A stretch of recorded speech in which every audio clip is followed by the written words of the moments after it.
বন্ধুরা, আমাদের বাড়ির বাথরুম বা টয়লেটের সাথে রাহু গ্রহের সরাসরি সংযুক্তি আছে।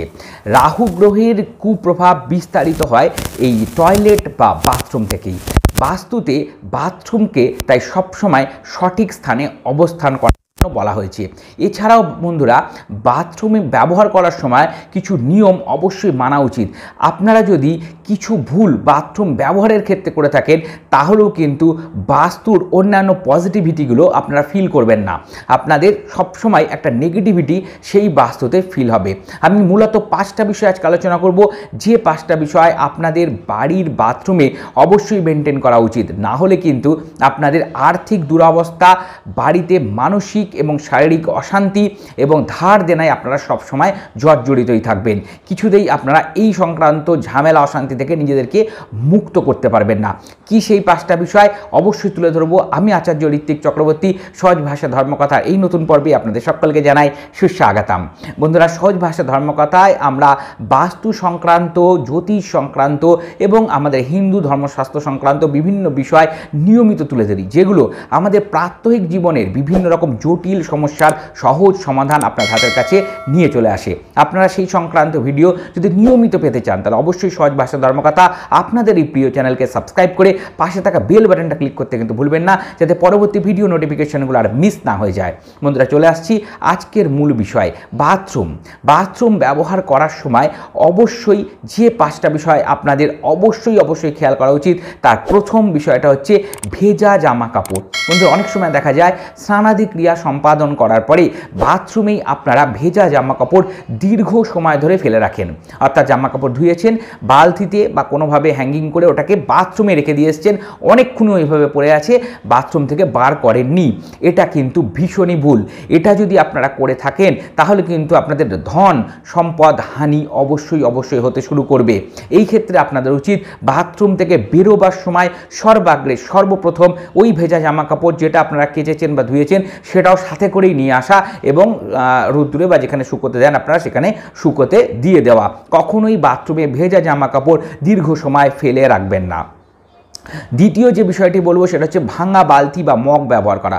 অনেকেই বাড়ির বাথরুম, টয়লেট, পটি সিটের আশেপাশে আপনারা ভাঙা মগ বা বালতি, যেটা অল্প একটু ভেঙে গেছে, কানা ভাঙা ইত্যাদি ব্যবহার করছেন দীর্ঘদিন ধরে। এই রকম ভাঙা বালতি বা মগ কখনোই বাথরুমে ব্যবহার করবেন না। এটা কিন্তু অশান্তির সৃষ্টি করে, বাড়িতে পারস্পরিক অশান্তি। দেখবেন যাদের বাড়িতে পরস্পরের মধ্যে মিলমিশ নেই, স্বামী স্ত্রী হতে পারে বা পরিবারের অন্যান্য সদস্যদের সাথে ঝগড়া অশান্তি নিয়মিত হচ্ছে, একটু খেয়াল করে দেখবেন তাদের বাথরুমে হয়তো কোনো ভাঙা মগ বা বালতি দীর্ঘদিন ধরে ব্যবহার হচ্ছে। এটাকে আপনারা ইমিডিয়েটলি পরিবর্তন করুন, নতুন বালতি বা মগ সেই জায়গায় স্থানান্তরিত করুন। দেখবেন বাড়িতে অশান্তি, ঝামেলার প্রভাব কাটতে শুরু করে দিয়েছে।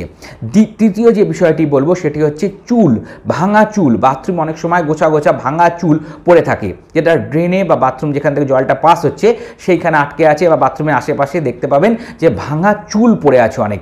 এই ভাঙা চুল বা এই আমাদের মাথার থেকে যে চুলটা উঠে গেছে বাথরুমে স্নান করতে যাওয়ার সময়, সেই চুল যদি বাথরুমে পড়ে থাকে, তাহলে কিন্তু উন্নতির পথে বাধা হয়। অর্থাৎ সেই বাড়ির লোক যদি ব্যবসা করছে, সেই বাড়ির যারা বসবাস করছে, তারা যদি পড়াশোনা করছে বা চাকরি ক্ষেত্রে, কোনোভাবেই দেখবেন তারা উন্নতি করতে গিয়ে বাধা সৃষ্টি পাচ্ছে। কোনোভাবেই বেশি ভালোভাবে তাদের সেই কর্ম বা ব্যবসা চলছে না বা বৃদ্ধি হচ্ছে না সঠিকভাবে। যতটা আশা করছেন ততটা লাভ আসছে না। তার মানে তার বাড়িতে উন্নতিতে বাধা আছে, এবং সেটা কিন্তু বাথরুমের এই সামান্য ভুল থেকেই শুরু হতে পারে। তাই অবশ্যই বাড়ির বাথরুমে যেন কোনোভাবেই ভাঙা বা চুল যেগুলো পড়ে আছে সেগুলো যেন না থাকে, সেটা খেয়াল রাখবেন। সেটা তুলে নিয়ে গিয়ে সঠিক জায়গায় ডাস্টবিনে আপনারা ফেলে দিন। চতুর্থ যে বিষয়টি বলবো সেটা হচ্ছে ভাঙা আয়না। এটা তো বরাবর আমরা বলে থাকি যে বাড়িতে কখনোই ভাঙা আয়না রাখা উচিত না, আর সেটা যদি হয় বাথরুমে, তাহলে তো কথাই নেই, রাহুর কুপ্রভাব সাথে আপনার বাড়িতে বিস্তার করবে। অবশ্যই ইমিডিয়েটলি যদি কোনো রকম ভাঙা আয়না আমার কোনো বন্ধুর বাথরুমে থেকে থাকে, আমি অনুরোধ করছি ওটাকে সর্বাগ্রে সরিয়ে ফেলুন। ভাঙা আয়না বাথরুমে খবরদার রাখবেন না। এর ফলে কিন্তু দুর্দান্তভাবে চারিদিক থেকে আপনার রাহুর যে এফেক্ট সেটা আসতে শুরু করবে। আর্থিকভাবে ভীষণভাবে আপনারা ভেঙে পড়বেন, এবং তার সাথে বিভিন্ন রকমভাবে শারীরিক যে সমস্যা সেটাও কিন্তু ওই বাড়ির লোকেদের চলে আসতে পারে। এবং পঞ্চম যেটা বলবো সেটা হচ্ছে স্নান করার পরে বাথরুমকে ভেজা অবস্থায় রেখে দেওয়া। স্নান করার পরে যদি সরাসরি আপনাদের সূর্য আলো বাথরুমে এসে না পড়ে, এখন বেশিরভাগ বাথরুমে তো ঢাকা, সূর্যের আলো সরাসরি এসে পড়ে না, তাহলে স্নান আদি ক্রিয়া সম্পাদন করার পরে যে ওয়াইপারগুলো আছে যেগুলো দিয়ে ঠেলে জল সরিয়ে পরিষ্কার করে দেওয়া যায়, সেই ওয়াইপারগুলো রাখবেন এবং বাথরুমকে শুকনো করে তারপরেই বাথরুম থেকে বেরোবেন। ভেজা অবস্থায় স্নান করেই বেরিয়ে চলে আসবেন না। বাথরুমকে দীর্ঘ সময় ভেজাভাবে রেখে দিলে কিন্তু আর্থিক সংকটের সাথে সাথে যে কোনো দিক থেকে হঠাৎ যে দুর্ঘটনার সংকট সেগুলো যেমন বাড়ে, তার সাথে ধার দেনাও বৃদ্ধি পায়। তাহলে অত্যন্ত গুরুত্বপূর্ণ এই বিষয়। অবশ্যই বাথরুমকে বেশিরভাগ সময় চেষ্টা করবেন একটু শুকনো রাখতে, একটু সুগন্ধি ছড়িয়ে রাখতে। আর বন্ধুরা, এর সাথে সাথে একটা স্পেশাল টিপস বলবো, যেটা যে কোনো দিকে যেরকম অবস্থানে বাথরুম হোক তাকে পজিটিভিটি দেবে, নেগেটিভিটি দূর করবে। সেটা হচ্ছে একটা কাচের পাত্রের মধ্যে কিছুটা পরিমাণে নুন নিন। এই ক্ষেত্রে সন্দক নুন নিতে পারেন, বা যদি একান্তই কোনো নুনই হাতের কাছে না থাকে তাহলে আপনারা ফিটকিরি নেবেন, বা খাওয়ার যে নুন আছে আমরা যে খাদ্য লবণ সেটাও আপনারা নিতে পারেন। নেবেন, নিয়ে একটা লেবুকে অর্ধেক করে কেটে সেটাকে আপনারা ওই যে কাচের পাত্র তার উপরে নুন বা ফিটকিরি রাখলেন যে কোনো একটা, তার উপরে লেবুটা রেখে বাথরুমে ছেড়ে দিন। 15 দিন অন্তর অন্তর ওটাকে ফেলে দিয়ে আবার নতুন করে রাখতে শুরু করুন। এইটা যদি আপনারা করতে থাকেন তাহলেও কিন্তু বাথরুম ভীষণভাবে পজিটিভ থাকবে, বাথরুমের নেগেটিভিটি কাটতে শুরু করবে। এবং অবশ্যই বাথরুমে সুগন্ধি মাঝে মাঝে দিন এবং বাথরুমটাকে একটু সুন্দরভাবে পরিষ্কার পরিচ্ছন্ন রাখার চেষ্টা করুন। দেখবেন আপনাদের বাড়িতে অনেক রকমেরই সমস্যা আপনারা কাটাতে পারবেন শুধুমাত্র বাথরুমের এই সামান্য টিপস ফলো করলে।